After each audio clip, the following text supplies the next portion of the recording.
Hi guys, welcome back. It's Rosa here. I'm gonna go ahead and do my follow-up video just as I promised. I have had a couple of requests to do a couple more videos and more frequently. I know you guys missed me, but like I said, I'm back in my full potential, so I have a lot of awesome things to talk about and deal with. So today, what I wanted to do is follow up on that ADD diagnosis and a little bit about the history and how I got to where I'm at and what led to this diagnosis, and just a little bit more, like I said, explanation about mental health, because I think, again, it's really important. So let me just touch down and touch base with all of that so you guys kind of have an idea. And more than anything, I'm hoping that these videos help somebody out there, even if it's one person, because a lot of the times, if you are like me, we have no idea. You know, our parents were on survival mode and we didn't go to the doctor, especially if you come from a Mexican family like myself. And yes, I am representing Mexico today. So yeah, I wanted to touch base with that just in case any of you guys find yourselves reflected in these videos. Hey, there's no shame. Ask for help, ask for assistance, confide in your people. And if not, send me a message and I'll be more than happy to talk to you. You're not alone. I'm here. And like I said, I have a mission in life and I am going to educate my people and educate myself, because ultimately that's what it is. All right, guys. So my official diagnosis did not come until 2017. That's when I was diagnosed officially with having depression and anxiety. And after counseling, after seeing a couple of therapists, they determined that I had PTSD by trauma. So that means that I was unfortunately exposed to trauma when I was younger. And that is what brought on my anxiety and my depression. And they started me with some medication, which was Prozac. And the reason why I got to this diagnosis until then is because nothing was working, not meditation, not exercise, nothing. So I decided that I needed a little bit more help. And what do I mean by that? So what were my symptoms? Because a lot of people envision depression like this very sad, emotional person who is not getting out of bed. And that wasn't me necessarily. I had a lack of interest in life that was way beyond my control. I was like a machine programmed to do things. And so I would just get up and go and do these things because I know I had to do them, especially because at that time I had my kids.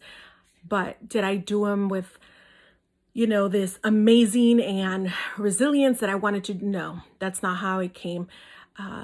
There was no true joy coming from work, from my hobbies, from a lot of things that I feel we should have enjoyed. I should have enjoyed growing up.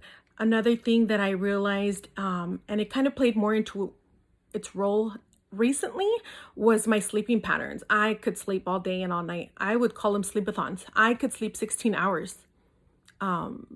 And I thought, that's okay. That's normal. I was doing good at school. I still managed to do work, and I, graduated from college, and I didn't really think much of it because I was a high functioning person with anxiety and a high functioning person with depression. And it's not easy. I will tell you that. The one thing that does is it takes a turn on your emotional self. And I became very emotional until probably 2019, when I think everything just totally blew up. And what happened in 2019 was I had 3 friend deaths back to back, one in May, one in August, and one in September. And that was hard. That was very hard for me because they were really close friends of mine. And I think that just helped me realize, how short life is. And I didn't want to continue to be the way that it was. I think my body was just done. It was on overload. And so what happens is that's when I decided that I needed to do something about it. So that's what happened. And I started my medications in 2019. Although I was diagnosed in 2017, I did not start taking medication because I was breastfeeding my daughter and I didn't want her to be affected by it. So I said, you know what? By the time she's 2 years, I think she'll be okay. So yeah, I mean, things like doing makeup, guys, was such a hassle. I didn't want to, it's not that I didn't care. It's just there's this feeling that you can't shake off. And that's how it feels. And that's why it makes it that much more uncomfortable. So I love makeup, as you can tell. I mean, I'm not a big fan of, all the awesome ladies out there doing contouring and all that. I'm pretty basic. I just like my eyelashes and my eyebrows, and sometimes slap on some chapstick or some lipstick. But even those things, I really wasn't focused on that. I didn't have my heart set in them. So I started with Prozac 2019. We started with the lowest dose of the 20 milligrams. And then half a year later, we progressed to the 40. And then eventually we went to the 60. Because, wow, technical difficulties. Because of how I was feeling. And once you become accustomed to a medication and you realize how good of a feeling you have, those levels kind of, which is serotonin, that's what your body is supposed to produce at night. A normal, regular person should reproduce and heal that serotonin. My brain just does not know how to do that. So that's why I needed the extra help. That's why I needed it for my depression. And the anxiety. The panic attacks were incredible. I could go from driving, hearing the best music of my life, to crying and bawling my eyes out while I'm driving for no apparent reason. There was this feeling, this sense of danger, of panic. Like, when you have a bad feeling, but nothing was happening. It's just that bad feeling. The very first times I also confused it with palpitations when I had anxiety. So it's debilitating, to say the least. But once you have control over it, it's so much easier to live. It's so much more peaceful. And there's so many ways, of course, to cope with it. Don't think that I just took the medication route, because I didn't. But ultimately, I'm here to say medication is okay to take. I did everything that I could have done. And again, I was pretty much my 30s when I started taking this medication. So it's not something that I took lightly. I grew up, but like I said, you only went to the doctor if you were almost dying, severely dying. So, and then what happened? Finally, I stabilized myself with the 60 milligrams. Everything seemed to be doing great and perfect. And then what happened? 2020, our awesome pandemic. I think today is actually the 1-year anniversary since we went on that 2-week lockdown. You guys all remember that? Well, that's when it was. Today, a year ago. And what happened? I was, doing good. I was going to the gyms, and all of that closed. So that was a lot of changes for me personally, to have to deal with home and school. My son was going to school, and work was changing. And there was a lot of things that were triggering my anxiety and my depression because of that. Because again, it was so much in such little time, and that I had to figure it all out. So things started going a little weird for me. But again, I'm high functioning, so I usually just powered through. But my goodness, this last year was just so exhausting. I was so tired for everything and anything. And I wasn't sure what to think about it. So it was around Christmas time, end of November, beginning of December. I just associated with Christmas, when my best friend from Chicago came and visited, and she helped me realize things that I had known, but that I really had never paid attention to, and that I really would have never even known to ask for help or to ask for these things. And again, it's because experiences that people have lived. When you've lived it and you've told your story and your testimony, and you're like, aha, this is what's happening. So that is what's going on, or how it happened. So that's what happened. If it hadn't been for her, I probably would have never noticed, what had started to happen. And it would have taken me years to figure it out. I'm sure eventually I would have figured it out, but I'm sure it would have taken me years to figure it out, because it turns out that after talking to her, after doing lab testing, after describing my symptoms and having some visits with my primary doctor. I know it's going to sound so weird, but I have this genetic mutation that makes me twice as likely to have and experience anxiety, depression, ADD, chronic pain, bipolar disease, schizophrenia, heart disease. I mean, just a gazillion things that, why would I ever test myself for that? Who would ever just go and be like, hey, test me for this weird gene? But anyways, it's a funny name. And every time I hear about it, every time I see it on my lab work, I laugh because it literally seems like it says what it says, but it doesn't say it. So it's called MTHFR, mother FR. So yeah, it's called the gene variant, and I happen to have 2 of the same copies of the C variant, which, you know, it's common, it's not common, it just depends, but it's genetic, and it was likely passed on to me by my mom. And of course, what the doctor says was, that's what it is. More than likely, you will also pass it on to your children. So my kids probably have that mutation. However, what's awesome is that now that I know about it, I can definitely keep an eye out, educate them, educate myself, because there's always learning experiences. You're always going to be able to become a better person by learning different things, by changing different things. And that's what I'm aiming at. So I know it's a lot to gather and a lot to put together, but imagine my life and having to try to do all of this. So take a breath. That's what I can say now. And the best thing now is that I understand myself better. I understand why I would have the emotions and the symptoms, and why a lot of me didn't make sense, and why there was so much going on that I thought at some point was probably everybody was experiencing, but that's not how you should go about life living it. So meditation wouldn't help, exercising wouldn't help, all these self-healing methods wouldn't help. So what do?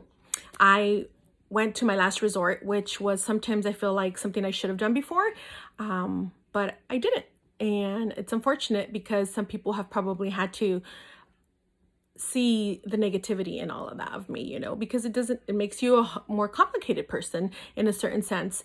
You might not want to socialize, or your socializing techniques are, you know, the most typical ones. So yeah, so neurodiverse, that's what we're considered. And I am so thankful for my best friend, like I said, Liz. She has helped me and guided me and made me understand so many things that I will forever be grateful to her. She has empowered me as a woman, and that's my goal, is to continue to empower other women, because it's not unique to us. And it's unfortunate that we go through life and nobody talks to us about mental health and what this might mean and what that might mean. And we hear about depression and we hear about suicide, but we never really sit down and talk about, what are we feeling? What's going on? Is this normal? How would I even know?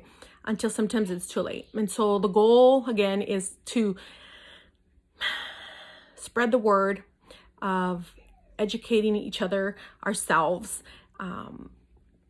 The sooner the better. Have those conversations with your parents, with your kids, with your brothers and sisters, best friends, with me, with whoever. Just know that there is hope out there. And again, the goal is that this helps me, you, and our future generations. I want to conclude to say that I am finally whole and complete, and with the new medication that I've been taking, which is Adderall. I'm taking it in, right now, we moved it up to 30 milligrams.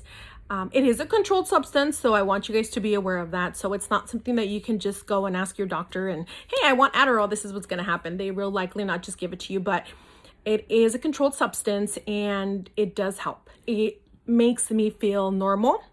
It makes me feel happy, and I want to do things with ganas, with desire.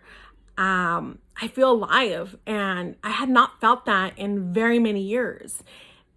And it's a good feeling that we should all feel. Don't get me wrong, I'm not on this high. That is not what I am experiencing. It's nothing like that.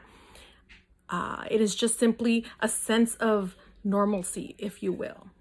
And I have done more cleaning and more organization these past 30 days than I have, I think, in the past 5 years, if not my whole life. So the feeling and the focus that we get with a combination of these medications and how I feel has really truly led me to, again, focus on what I want to do, which is bring up these topics, talk about these topics with you guys, and educate you guys, because nobody did that with me. I still have nobody who's, sitting here and doing that with me, but I'm blessed with some amazing family friends who have helped me and guided me through the way. I'm very thankful for the people who have had patience with me, my children, my husband, my parents, in a certain sense, even though they have, even more limited situations that they would know, but it's helped me get to where I'm at. I've unfortunately experienced a lot of trauma, unfortunately also because of parents and family, but you know what? I'm not a victim. I'm here to try and keep going for our future generations. So that is what I wanted to talk to you guys about. Again, if you guys have any questions, anything that you guys want me to talk about, remember, hit the subscribe button and sign up for news alerts so that you guys want to come say hi? So that you guys can get my videos and my notifications. Miss Zoe here wants to say hi. Say hi, Mama. Hi. She has glasses now. If you guys remember from the last time, she didn't have any glasses, but she has a little bit of astigmatism, so she's been wearing her glasses so that hopefully, guess who gave her astigmatism? Mommy. And I don't have any more glasses because I got LASIK, right? So that's why I'm on. But hey, go bring Lincoln. Maybe we can bring Lincoln into... We're taking care of baby Lincoln. He's my little nephew. It's not from someone biological, but it's my sister, my hermana Kenya, who I consider her like my sister. Come here, baby. And they wanted to come out here. They've been really good. Come here, Lincoln. Come here. Come here. Come over here. Look, so you can see. This is baby Lincoln. Look, papas. Say hi. Say hi, baby. This is Lincoln, and Isaac over here with his peek in. Show me your glasses. There you go. You see my two babies with their glasses, and of course this is Lincoln. So yeah, so I just hope that, again, like I said, I hope that all of this helps you rediscover yourself. It helps you understand yourself a little bit more. Here you go, babies. And if you have any questions, let me know. I am going to be doing more frequent videos because, like I said, I am focused. This is time, and we got this. We're going to be together. We're going to empower each other, women empowering each other, women empowering other men, other people, whatever. We're here for that, and that is the goal. So I hope that you pull something awesome out of this, that you understand this a little bit better, and that you know more than anything that we're all different, and that's okay, and that if you don't feel 100% you, there is ways to get to that, whether it's meditation, whether it's exercise, whether it's therapy and medication. We will get there, and that's the goal. All right, guys, thank you very much for everything, for all your love and loyal support. I will see you the next time. Bye.